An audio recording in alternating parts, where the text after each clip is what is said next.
Reka mbashimire kandi mbahe ikaze mwe mudukurikira mu makuru n'ibiganiro tubagezeho gatanu kuri gatanu. Twizere ko aho muri hirya no hino hatandukanye mumeze neza. Tubaha ikaze mu makuru yacu. N'amakuru rero arambuye cyane, n'amakuru menshi tubafitiye.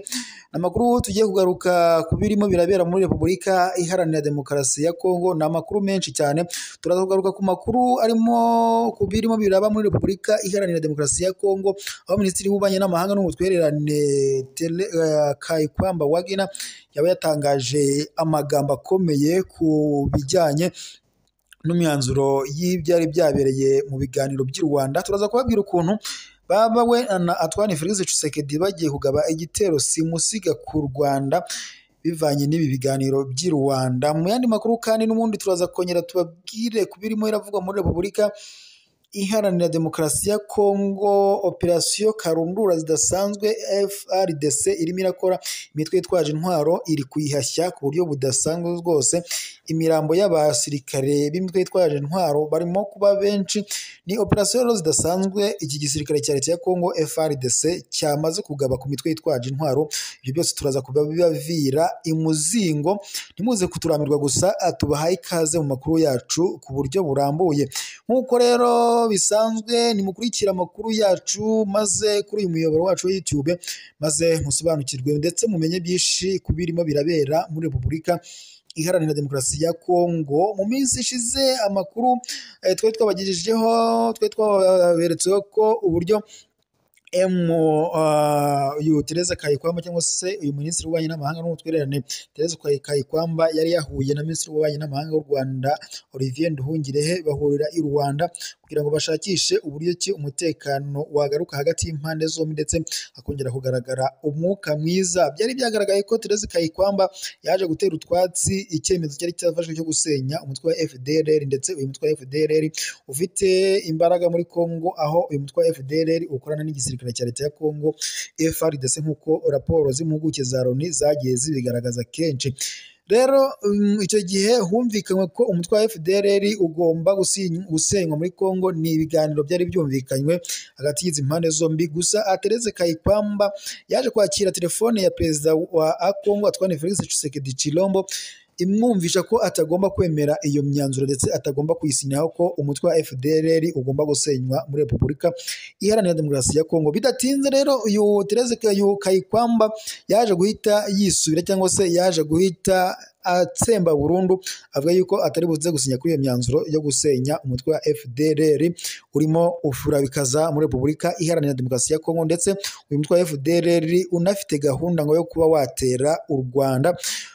Kuri ubu rero Tereza Kayikwamba yifatiye ku gahangana perezida w'iki gihugu Felix Tshisekedi Chilombo uyobora Repubulika Iharanira Demokarasi ya Kongo. Bicaye bacura umugambi mubisha ndetse bacura umugambi n'inama idasanzwe y'uburyo ki bagomba kuba FDLR itagomba kuva muri Repubulika Iharanira Demokarasi ya Kongo. Ndetse uyu Tereza Kayikwamba bicaranye na perezida w'iki gihugu Felix Tshisekedi bamaze kwemeza yuko iyi gahunda yo gusenya umutwe wa FDLR ku mpande zombi bigiye kuba byagorana cyane. Ni ikiganiro kirekire rero uyu Minisitiri w'Ububanyi n'Amahanga wa Kongo yagiranye na perezida w'iki gihugu, ariko gahunda yo kwanzura ko umutwe wa FDLR itagomba gusenywa uvanwa muri iki gihugu.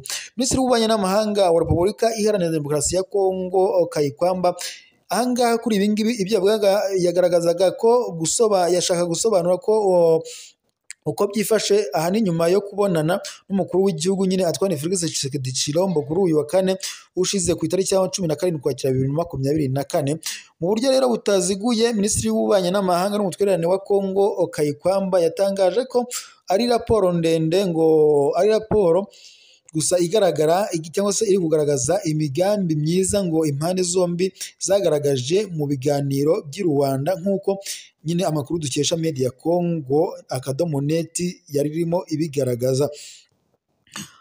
Uyu Minisitiri rero w'Ububanyi n'Amahanga wa Kongo n'Ubutwererane wa Kongo yagize ati impande zombi zateye intambwe ikomeye mu kumenya ibibazo bya buri wese, gusa ntibisobanura kwerekeza ku mahoro yo mu karere niba uruhande rumwe rwanze kumenya ibibazo byarwo. Hano ni ukuvuga ngo Tereza Kayikwamba yashaka kugaragaza ko rwose ibiganiro by'u Rwanda cyangwa se iyi gahunda yo gusenya umutwe wa FDLR no kugarura amahoro hagati y'izi mpande zombi bitumvikana ndetse bitanashoboka. Ni ibiganiro rero we yari ari kumwe na perezida w'iki gihugu rwose ari we Antoine Felix Tshisekedi Chilombo, aho rero bagize ibyo banzura ndetse agaragaza ko rwose ari ibintu bidashoboka bikigoranye cyane. Byongeye kandi uyu Kayikwamba yanagarutse no ku ijambo ngo yavugiye mu kanama gashinzwe umutekano k'umuryango w'abibumbye, aho yavuze ko ngo byoroshye cyane gutangiza intambara.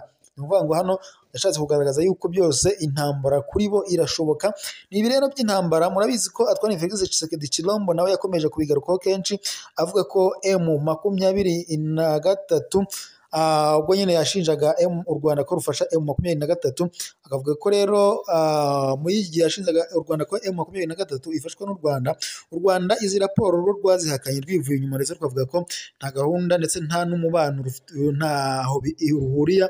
Izi raporo u Rwanda rwarazihakanye ruvuga ko ntaho ruhurira n'umutwe wa M23. Gusa u Rwanda narwo rwaje gushinja Kongo kwifatanya n'umutwe wa FDLR ku buryo bweruye, ndetse umutwe wa FDLR ushaka no guhungabanya umutekano w'u Rwanda nk'uko wagiye ubigerageza kenshi ugatera ibitero bitandukanye mu turere dutandukanye tw'igihugu cy'u Rwanda. Kuri ubu icyo gihe rero Antoine Felix Tshisekedi Chilombo murabyibuka ko yaje gutangaza ko yatangaje ko ngo agomba gushoza intambara ku Rwanda, avuga ko yazasaba inteko ishinga amategeko ya Kongo ikamwemerera kurasa i Kigali yibereye muri Repubulika Iharanira Demokarasi ya Kongo. Kubwe yavugaga ko bitamusaba kwambuka ngazi i Kigali kugira ngo arwane n'u Rwanda, ahubwo yavugaga ko yarasa ibisasu biremereye agasenya umujyi wa Kigali cyangwa se agasenya u Rwanda yibereye muri Repubulika Iharanira Demokarasi ya Kongo. Hano rero na Kayikwamba nawe yunze muri iri jambo ndetse abivugira ko atangaza ko byoroshye kuba ngo batera u Rwanda cyangwa se kuba bashoza intambara. Kuri ubu rero yashaka kumvikanisha ko gutera u Rwanda nta bidasanzwe rwose biboroheye. Repubulika Iharanira Demokarasi ya Kongo yabikora nk'umunyuzo cyangwa se nko guhumbya. Mu yandi makuru rero muri Repubulika Iharanira Demokarasi ya Kongo n'ubundi imirwano hagati ya FARDC ndetse n'imitwe yitwaje intwaro irimo za ADF n'iyindi imirwano irarimbanije. Ingabo za FARDC zikomeje guhangana. Kuri ubu rero igisirikare cya Repubulika Iharanira Demokarasi ya Kongo FARDC ndetse n'icya Uganda UPDF batangaje ko kuwa kandi tariki ya 17 Ukwakira 2024 bishe abayobozi babiri b'umutwe witwaje intwaro wa ADF mu bikorwa ngo byari byakozwe mu mpera z'iki cyumweru gishize. Bikaba rero byari byabereye mu duce twa Abapera mu karere ka Rubero mu ntara ya Kivu y'Amajyaruguru. Niyo imirwano rero yasakiranyije izi mpande zombi ndetse birangira abasirikare batari bake bahasize ubuzima. Umuvugizi w'ishami rishinzwe ibikorwa bya gisirikare mu karere ka Sokora ya mbere Granor wa FARDC Colonel Mark Hazukayi yatangaje ko yaje kwemeza ko abayobozi babiri b'uyu mutwe nyine baje kwishwa, harimo Muze Musa ndetse na Jafari uzwi ku izina rya Muhadari.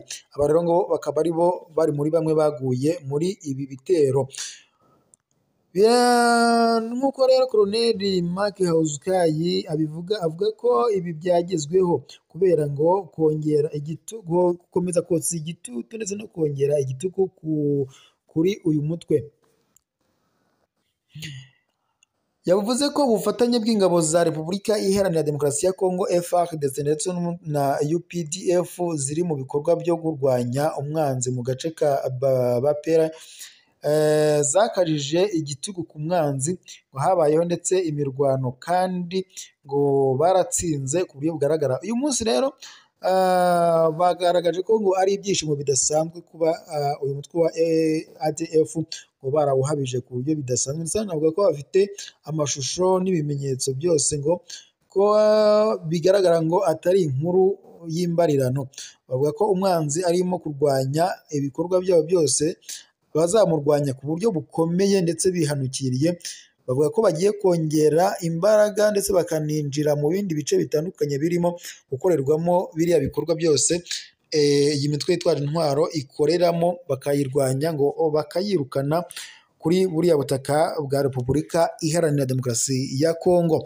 Reka rero tubashimire mwe mudukurikiye mu makuru n'ibiganiro tubagezeho 5 kuri 5, mwibuke gukanda subscribe cyangwa se abone bitewe n'uri mukoresha, maze uzajye uwa mbere kubona amakuru n'ibiganiro tukugezeho 5 kuri 5. Reka mashimire, amakuru yacu nakagaruka.